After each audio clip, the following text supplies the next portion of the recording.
May 27, 2011.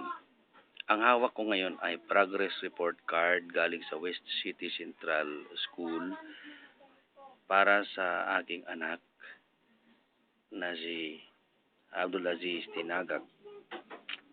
Ang significance ng document na ito ay ang pagiging late ng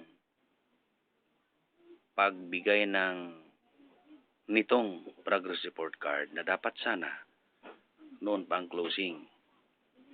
Ang unang discrepancy dito is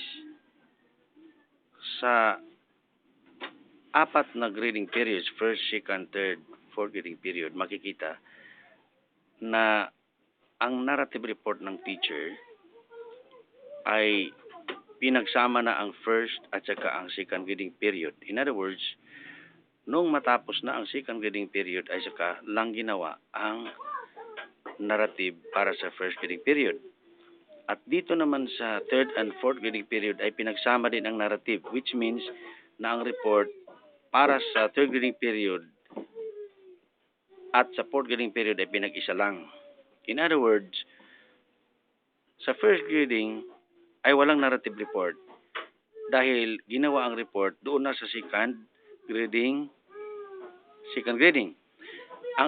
Wala rin itong narrative report sa third grading sapagkat doon na ginawa ang report after the fourth grading period.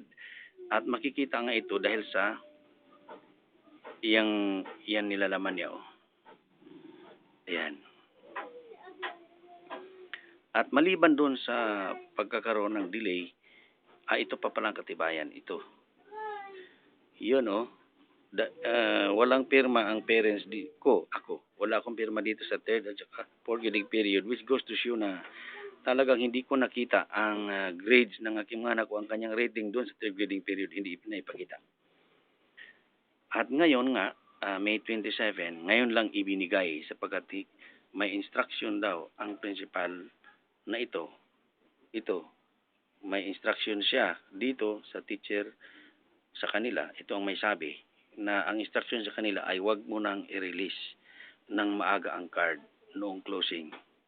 Bagamat the day before that ay nag-announce na ang isang teacher, si Miss Abaw, na ibibigay kinabukasan ang mga cards. Ngunit the day after na pumunta na ako doon at ang ibang mga magulang ay sinabi ng teacher na nag-meeting sila nung araw na yon at sinabing wag i-release ng maaga ang mga cards. So this is one issue wherein the principal of West City Central School did not issue the progress report card on time. Not even during the closing of the school year 2010-2011, pero doon na, dito na ngayon sa itong tinatawag na nagkaroon na ng Brigada Eskwela for the next school year 2011-2012, which is very, very much late. Very, very much late progress report. Bahaw na progress report card ito.